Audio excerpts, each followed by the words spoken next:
आणि पवित्र नदी स्नान करतात। खगोलशास्त्रीय गणनेनुसार मकर संक्रांतीच्या दिवशी जेव्हा सूर्य आणि चंद्र वृश्चिक राशीत येतो आणि गुरु मेष राशीत येतो तेव्हा हा पवित्र उत्सव सुरू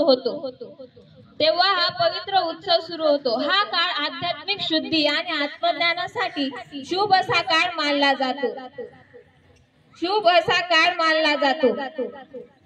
देव आणि दैत्यांनी अमृत मिळवण्यासाठी समुद्र मंथन केले होते। त्यावेळी त्यातून कलश बाहेर आला। तो कलश दैत्यांपासून वाचविण्यासाठी देव तो अमृत कलश घेऊन पडू लागले। त्यावेळी हरिद्वार, प्रयागराज, उज्जैन आणि नाशिक या 4 ठिकाणी अमृताचे थेंब पडले, म्हणून तेथे कुंभमेळा आयोजित करण्यात येतो। कुंभमेळा भक्तगण किंवा श्रद्धाळूंना आत्मशुद्धीची एक संधी देतो। अशी मान्यता आहे की कुंभमेळ्यात शाही स्नान केल्याने आत्मशुद्धी होत असते।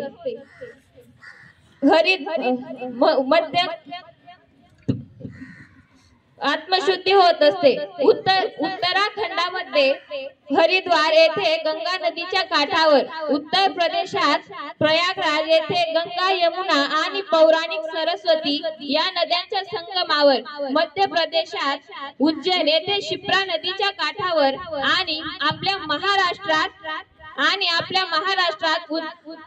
नाशिक त्र्यंबकेश्वर येथे गोदावरी नदीच्या काठावर युनेस्को द्वारे 2017 मध्ये मानवतेचा अमृत सांस्कृतिक वारसा म्हणून कुंभमेळ्याची नोंद करण्यात आली। मित्रांनो, आपल्या समोर आज जो आकाशात तिरंगा फडकत आहे तो म्हणजे आपल्या भारताचे, आपल्या देशाचे होऊन गेलेले हुतात्म्यांमुळे आणि आपल्या भारताची संस्कृती ही अजूनही टिकून आहे। ती म्हणजे आपल्या भारताचे, आपल्या देशाचे संत आणि साधूंमुळे।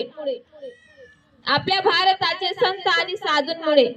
भारताची भूमी ही संतांची भूमी आहे, याचा आपल्याला अभिमान वाटावा। एवढे बोलून मी माझे भाषण संपविते। जय हिंद।